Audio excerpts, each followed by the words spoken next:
Welcome back to another episode of the Hermit Poetry Series. I'm Neil Aitken, and on this channel I read poetry, mostly work by contemporary poets, occasionally poems of my own, and once in a while poems from the past. Today's poem comes to us from Brigit Pegeen Kelly from her collection The Orchard, published by BOA Editions in 2004, I believe. Yeah, 2004. This poem is right at the beginning of the collection. It's actually the first poem in the collection and is entitled Black Swan. I told the boy I found him under a bush. What was the alarm? I told him he was sleeping and that a black swan slept beside him, the swan's feathers hot, the scent of the hot feathers and of the bush's hot white flowers as rank and sweet as the stewed milk of a goat. The bush was in a strange garden, a place so old it seemed to exist outside of time. In one spot, great stone steps leading nowhere. In another, statues of horsemen posting giant stone horses along a high wall. And here were triangular beds of flowers flush with red flowers, and there circular beds flush with white. And in every bush and bed flew small birds, and the cries of small birds.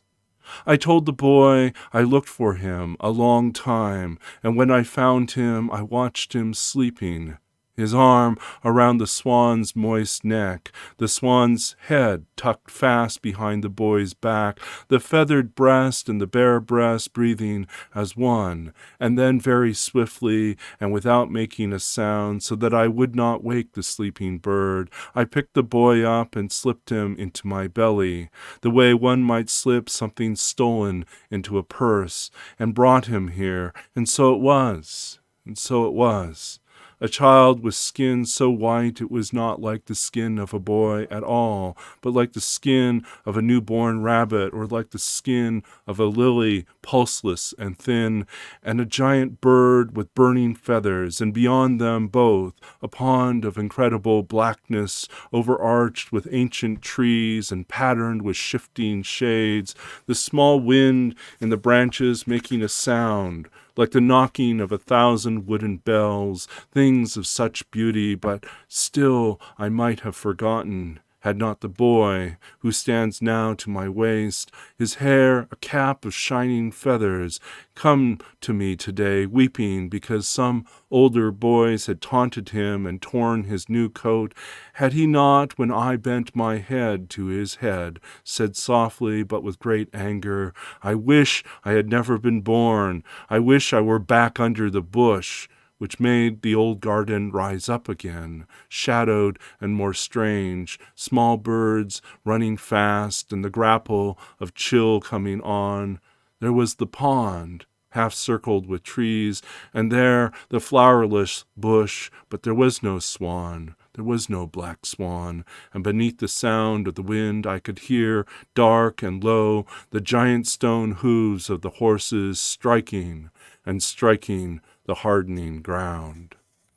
That was Black Swan by Brigit Pegeen Kelly, the wonderful late poet whose work really sings. There's no other way to describe it. There is such an amazing imagination and lyricism to her work.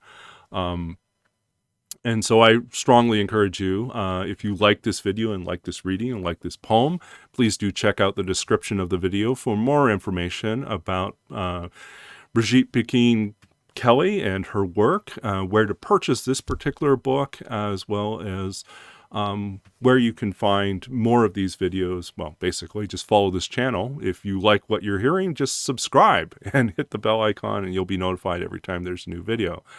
But in general, I do my best to support these poets and encourage you to do the same. I think as writers, we all operate under fairly limited budgets, but the economy of writers tends to be mostly our money ends up going back into the pockets of other poets and writers, which is not necessarily a bad thing. So if in some small way you can help out and support the poets out there, or carry on the legacy of their work, whether it is through reading their work and celebrating it, or being inspired and writing your own. There is this endlessly long conversation in which we are engaged in as writers and readers, in which we respond and we pull into our own hearts and minds what we've encountered and then transform it and translate it into something else through the filter of our own experience and our own lives. So I'm grateful for the ability to do that, and encourage you to pursue that yourself, whether it is a major project you undertake or just writing a few lines each day. I think there's great joy and meaning to doing that. So I think that's about it for this episode. So thank you for joining us and for listening through to the end.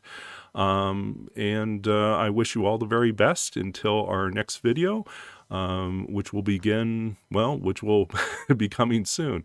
So until we meet again and see each other again, please keep reading, keep writing, keep being engaged in the world, and finding ways to create art and to create literature, to write your story, your experiences, the world as it comes to you, as well as the world that has yet to be, or what might become. Imagine and imagine otherwise. So keep doing that, and I'll keep doing my part as well.